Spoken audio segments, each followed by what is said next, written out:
Hey, Bill, what day is it? Hey gang, welcome back to Hey Bill, what day is it? I've really been looking forward to this week's episode. I think I like the food-related national days more than any of the others, and it looks like you do too. With spring upon us and warmer days and evenings here to stay, we can all get out and celebrate National Barbecue Day on May 16th.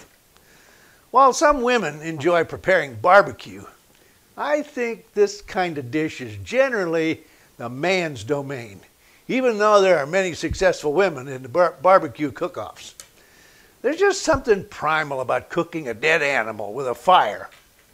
Women cook in the kitchen with magic, while men cook outdoors with fire. Fire, good. Magic, bad.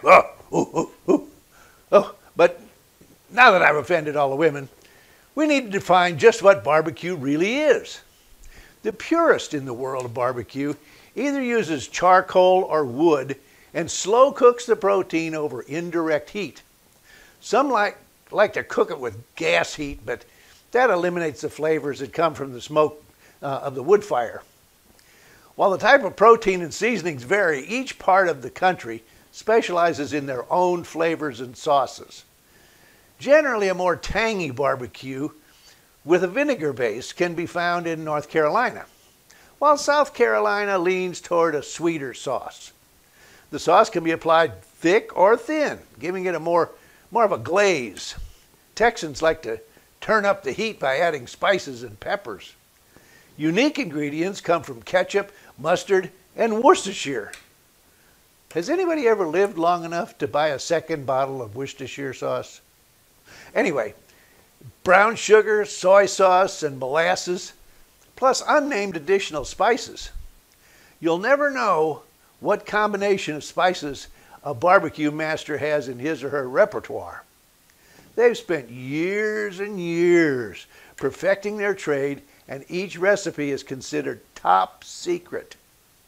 As one champion barbecuer once said, "I'll tell you my recipe, but if I do, I'll either have to marry you or kill you." Smoking meat is another way to add flavor and tenderness too. Different flavors can be imparted by the smoke from different types of wood.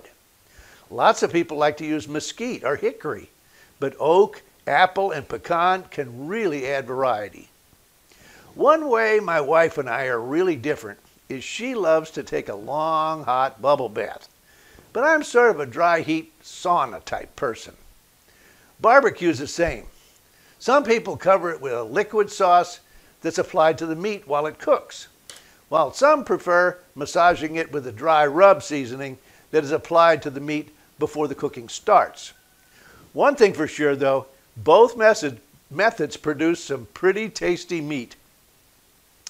But now, for the truth about barbecue.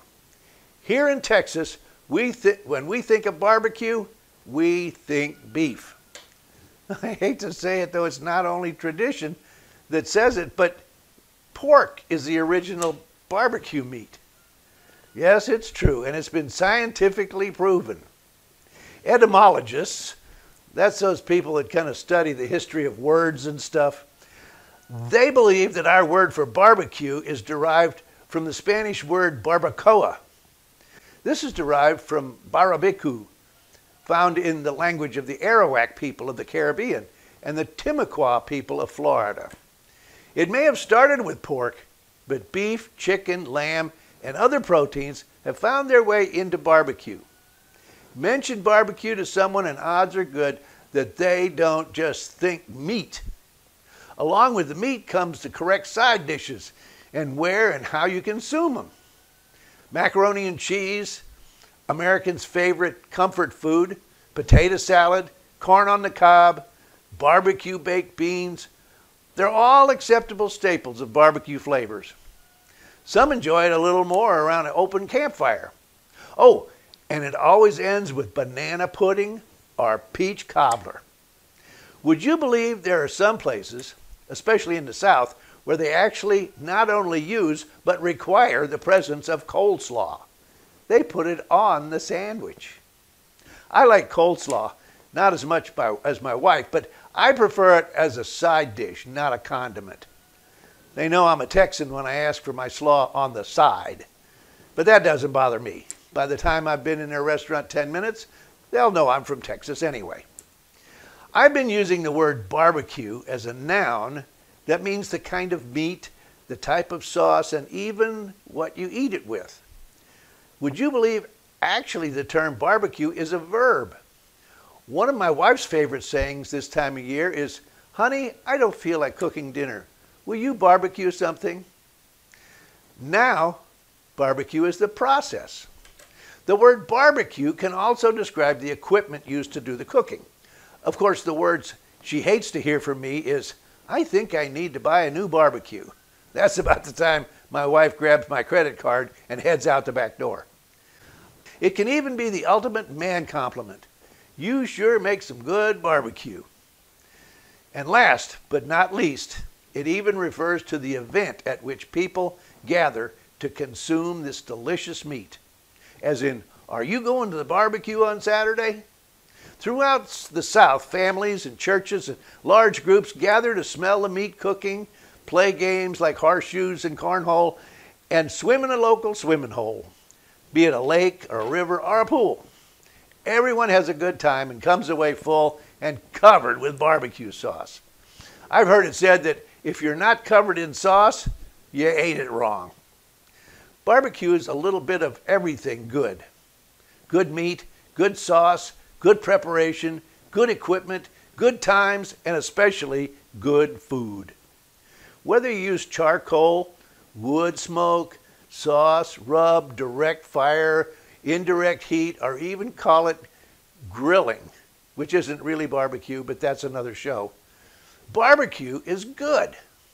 I know that you might find this a little bit unbelievable, but we can actually look to the Bible for similar examples from the past several thousand years.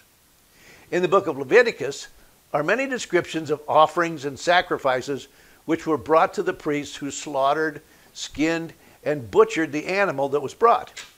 The fat portions of the animal were then placed on the altar and burned, which produced an aroma that the Bible tells us was pleasing to God. I think that Genesis 4, verses 2 through 5, shows that God prefers barbecued meat to vegetables. It says, "Now Abel kept flocks." That meant he was a rancher. "And Cain worked the soil," meaning he was a farmer. "In the course of time, Cain brought some of the fruits of the soil as an offering to the Lord. But Abel brought fat portions from some of the firstborn of his flock. The Lord looked with favor on Abel and his offering, but on Cain and his offering he did not look with favor." And we all know what that started. Some scholars may have different interpretations of that passage, but that's mine, and I'm sticking to it. If there's anything that's going to stir up controversy almost anywhere you go, it's barbecue. We all have our traditions and opinions about what real barbecue is, but don't let yourself get all stirred up about it. There's room for variety wherever we go. You probably won't change your mind, and neither will anyone else. Just don't get so upset that you kill somebody over it. Just ask Cain. That didn't work out very well for him. Just remember, there are still people who think you put beans in chili. Now get out there and cook some dead meat and have a triumphant day. I'm Bill Wasore, and this is Hey Bill, What Day Is It?